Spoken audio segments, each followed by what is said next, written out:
Hi, my name is Ryan Sloan, and welcome to episode 6 of the Building Your Home Studio series. So far, we've covered things like computers and software to use and general planning and things of that nature. But today, we're actually going to start to get into the fun part. So, as we go through this video, if you have any questions, let me know. You can always send me an email at hello@thegearcage.com, and I do my best to respond to every single email I get. And if you have any questions about the gear I talk about in the video today, you'll actually find links to everything in the comments and description below. So, without any further ado, let's get started here. All right! Woo! Yes! Let's talk about the gear I have, why I chose it, and maybe that will help give you some ideas on what you might want in your studio as you build it out. So let's just start at the top of the rack here and work our way down. First, we have a power conditioner, and that's a critical piece of gear because you're going to plug all of your gear that's powered into that. So if you do have a lightning strike your house, which coincidentally I had at this house last summer, it doesn't fry all of your expensive and nice gear. Critical, right? These are pretty inexpensive. They range from about $100 to $300 or $400 depending on the model you get. This particular model over here is a Furman. It's the Furman PL8C, which is a really popular model. It's got built-in lights, so when it's dark, it shines down a nice light here, which you can dim and make brighter here. So that's power. Going down below that, we have our interfaces, which we've talked about a little bit. I have an Apollo X8 and an X8P as the hub for the studio. So it's controlling all the inbound audio, all the outbound audio, and also has the UAD processing chips. So we basically have 12 processing chips between these two units, which handles just about everything that I would throw at it. But let's start talking about some of the things we haven't talked about yet. The next thing you'll see here is a Kemper profiler rack. So those of you in the guitar world will know this. It works using basically impulse responses that they call profiles of various rigs. So there are literally hundreds of different rigs on here with Fender models and Marshall models, Matchbox. I mean, pretty much you name the popular amp, and we've got a profile on here of it. So for guitar, at least electric guitar sounds, this gives me a huge wide variety of things to choose from, and I really do like the way it sounds. One thing that's important to delineate with this is that it does sound more like a studio track as opposed to a live track. That can throw some people off, but you will see people using these live all the time. It's just a different type of sound that I personally like, especially as I'm doing more studio work here than anything else. So we'll actually have another video on this separately in the future, kind of demoing some of the features that it offers, but it's a critical piece of guitar processing gear in the studio. Next, we have my first 500 series rack. Now, there's going to be a separate video I'm doing on 500 series, but what you need to know is that 500 series is a modular format. So you can see all of these slots here. And on this particular module, or rack, I should say, I have 8 module pieces here. So I can pop things in and out. Now, in my studio setup right now, this is basically my preamp rack. So I actually plan to add 2 more preamps. There'll be a Neve 1073, a classic 1073 here, and then here there will be a Millennia preamp in the not so distant future. But as far as what's in there right now, I've got a Rupert Neve Designs 511. It's one of my all-time favorite preamps. It sounds amazing. It gives you kind of the best of the old Rupert Neve style design merged with his later creations. It has the silk circuitry as well, which adds a nice texture to your sound, almost like a saturation. So I really can't say enough good things about the 511. I've also always been a fan of the Trident console sound. So I do have a Daking Mic Pre 500 to get that Trident preamp sound. It just is very crisp and clean. And actually their Mic Pre EQ was my first expensive piece of outboard gear back in 2008. And I just fell in love with the sound ever since. I also have a Black Lion audio preamp. Kind of has an API type vibe from what I hear. I do actually like this one quite a bit. And one of the other highlights of this particular rack is the Cranbourne Audio Camden. This is a very versatile preamp. It does everything you can imagine. It has a very clean, pristine sound if you want, but it can also get extremely gnarly and extremely grungy if you want it to, and everything in between. So this is perhaps one of the best values in my whole rack. It's an incredible piece, and if you're looking for solid preamps that can literally handle anything you throw at them, I can't recommend this one enough. So definitely check this one out. I'll be doing some more demo videos on this in the coming months as well, just so you can see some examples of things being run through it. So the other two pieces in here are the Warm Audio, the Tone Beast, basically 500 series variant, which is the WA12. Another super solid preamp, lots of versatility. Now, when the Warm Audio 500 series pre came out, the Camden didn't exist. Realistically, if I was buying today, I would just buy two Camdens, honestly. And then I have another Black Lion preamp. What happened is they actually came for free with these racks that I bought. So that's why I have them. But yeah, I am planning to add that classic Rupert Neve Designs piece, which is going to be that very famous 1073 classic circuit, and a Millennia 500 series preamp just for that extremely detailed, three-dimensional, clean sound. So that way I have a whole bunch of versatility in my 500 series preamp rack. And again, going back to 500 series, one of the nice things about it is that I can get 8 different flavors of things in this rack in a very confined space. And a lot of racks have XLR inputs and outputs. They have DB25 inputs and outputs. So it just really makes hooking things up in your studio more efficient. And because they're all sharing this chassis, they don't actually need individual power supplies. So you get the sound of these classic pieces without all the metal work, without all the space, and without all the cost involved of full 19-inch rack mount pieces like this API here. You will find that different 500 series racks have different feature sets as well. Some will feature built-in summing. Some will feature ADAT digital input and output control for hooking up to your interface. This one is interesting. It's the Black Lion Audio PB8, or I guess Patchbay Rack 8. I really like it because it gives you TT, or tiny telephone, patch points in and out of the rack. So if I want to patch within this rack, I can easily do it here. As you can see with these patch points, I can literally go, from the output of 2 into the input of module 3, just from the front of the unit itself. That's a pretty cool feature. I can also go out of module 2, which is the 511, and I can actually run that into my XLR patch bay here and actually go into my other outboard gear. So those are all options that it gives me, and I really do like that. Now, as we get further through the gear in my rack, you'll actually see that it's kind of been replaced in a way with another piece of gear we'll talk about, but we'll get there in a second. So the whole idea with everything I was doing in my studio here is maximum versatility. I want to basically be able to handle anything that I need in my rig. So whether I do need to record analog drums, electronic drums, a harp, vocals, acoustic guitar, electric guitar, I wanted to basically be able to do any of that at any time. So all of my gear here is really built for maximum experimentation and maximum versatility. So in doing that, I went with a whole bunch of just my personal favorite pieces over the years of working with gear. So after the patch bay, we jump into the next piece. It's the Empirical Labs Distressor. I can't say enough good things about this. In fact, last I knew, it was the most popular piece of outboard rack mount gear on the market ever. They've sold so many of these units, and for good reason. They're priced at about $1,500 for the standard unit, and they literally do everything. They emulate some of the best compressors of all time on one unit. So you can get a really classic sound.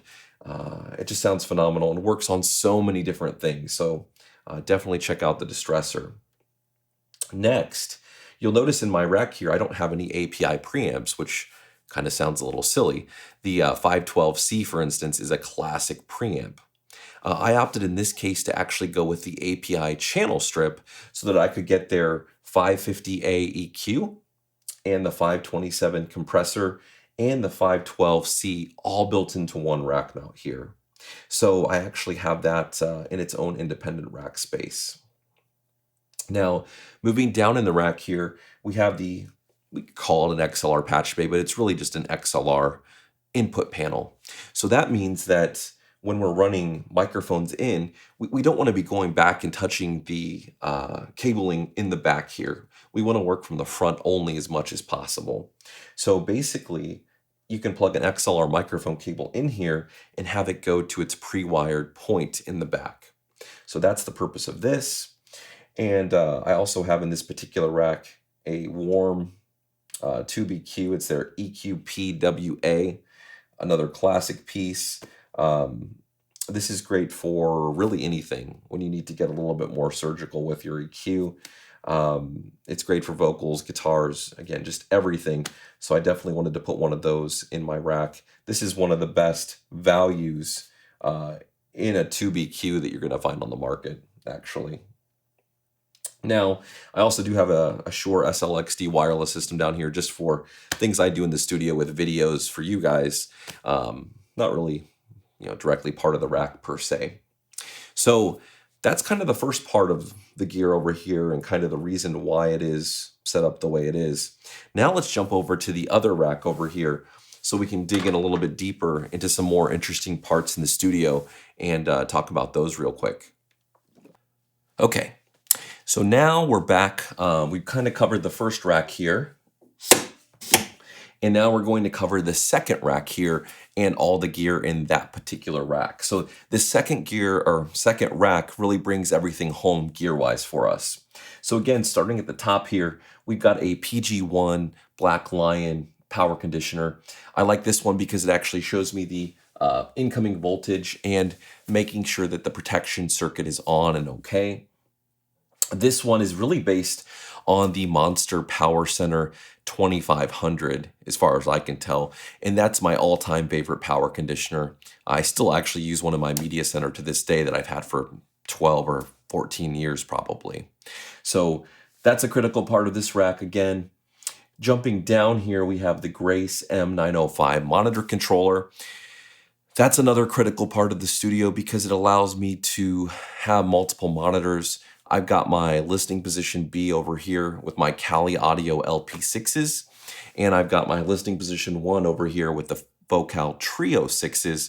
So that remote allows me to control that and send things to each location. It has Q outputs. Again, it has the remote with the built-in talkback. So it's just a great piece. It has pristine sound as well. The monitor controller, everything's going through it all the time. So your monitor controller is one of the most important things that you put in your studio. And if you buy the right one, you're going to be using it for a long, long time. So that's definitely a place not to skimp. I can tell you that. So definitely look for things like the Grace design products or the Dangerous Monitor ST or something of that caliber to make sure that you're hearing back everything in the way that you want to hear it back. Now, going down the rack here, I got my other Black Lion Patchbay Rack 8 here. This is more of my EQ compressor effect rack. So this is actually probably the most critical rack of everything in the studio because so many things that are happening all around the studio are actually getting routed through this. So I went with a few Meris audio effects pieces. We've got the Hedra or the Hedra, which is a really interesting piece. You'll see a guitar pedal video on that soon, and I'll probably do a video on this piece soon when I take people through the rack and the studio recording process in a later video. Also have their Mercury 7 reverb, kind of just an interesting basic reverb. Again, the idea here is just to have a 500 series reverb that I can pull in and out, no problem. Next, we have their bit crusher called the Auto Bit. So if I want to make something sound grungy, big, lo-fi, really lo-fi, I can go to that as a piece. And then we start to get into the more traditional things in the rack. So we've got two Trident EQs, and those are called their ADB EQs. So those are probably the best 500 series value in EQ that I've seen. They sound fantastic. They're silky smooth. They're rich on the low end. I just really do like the way they sound, and they're extremely easy to use and very musical. Next, you'll see another must-have piece in the rack, and that's the Rupert Neve Designs 535 diode bridge compressor. It's the best out there. It's my favorite compressor on the market. You'll find it here in the 535 and also in the Shelford channel, among other pieces that they have. So that is a must-have studio piece. It's phenomenal. Then we have the maybe not quite as popular Harrison EQ, the 32 EQ. Another classic piece, really musical sounding, really great sounding. I think it's another must-have rack piece, which is why I put it in. And then I skipped in the middle here this radial.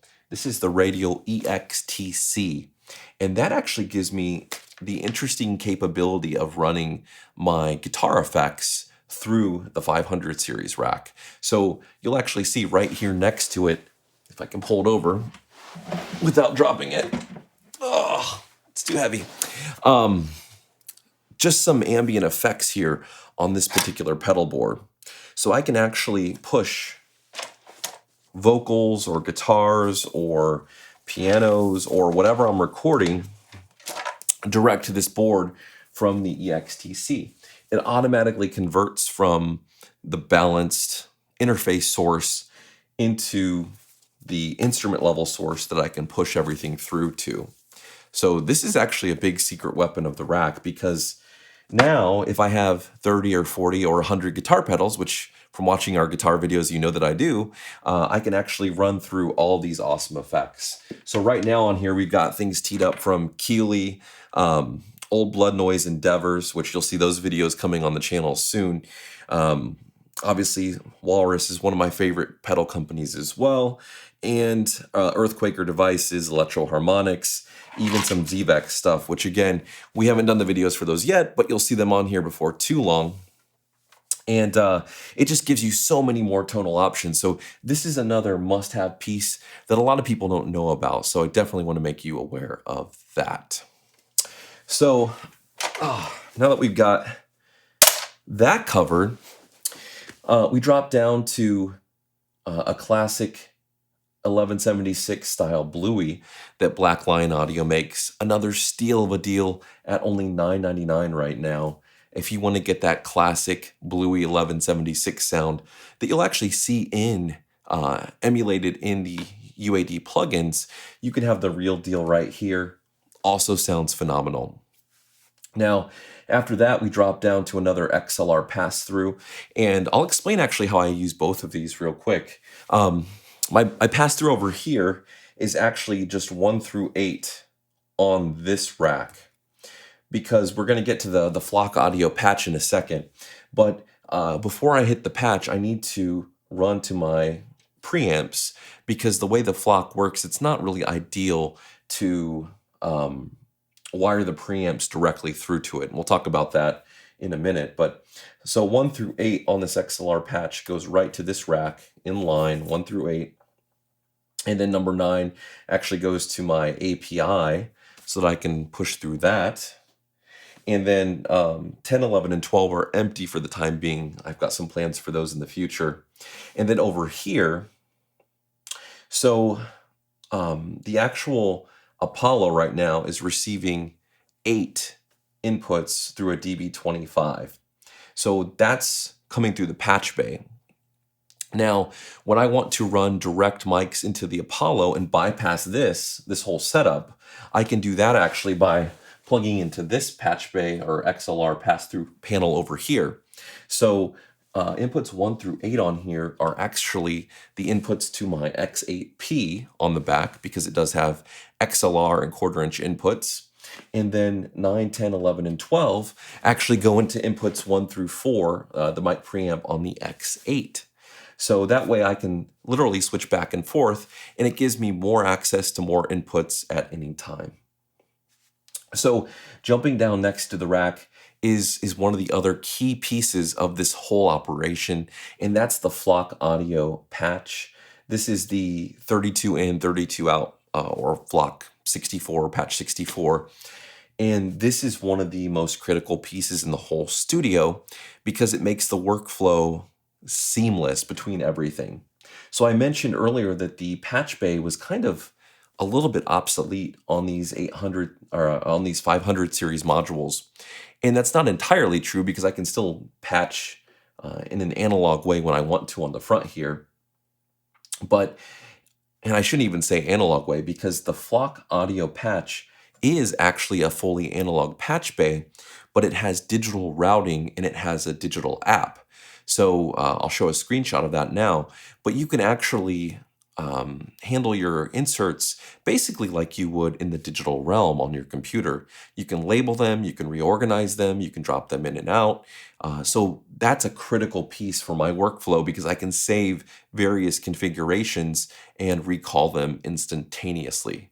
So that's absolutely huge. The Flock Audio patch is a must-have in every serious recording studio.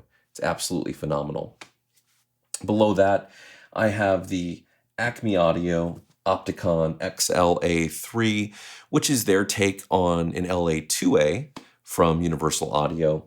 It's got a little bit of a different sound, but I do really like the character that it adds, and it's a super solid piece. So the idea with that was tube compression, solid state FET compression, and also more solid state compression. So distressor, Opticon, Bluey, and obviously the 527 from API gives me a lot of different compression options. So then again, we have the Tridents and the Harrison when it comes to EQ with the Diode Bridge 535 compressor. So a lot of outboard processing potential mixed with the preamp 500 series rack and also the warm tube EQ externally here. So again, you'll see the whole idea of all of this was maximum versatility. If you have any specific questions, put them down in the comments below. I hope this has helped you a little bit kind of see the workflow. And like I mentioned, watch for more upcoming videos on actually using some of this gear and integrating it, especially pieces like the Kemper, pieces like the Flock Audio patch, and even more in-depth things on this Black Lion audio patch bay. So thank you for watching. Next episode, we have microphones, so that'll be coming soon. If you're not already a subscriber to the channel, definitely do subscribe. We'd love to have you around. And again, if you have any questions, put them down in the notes or send me an email at hello@thegearcage.com. Again, I'm Ryan Sloan, and we'll see you soon.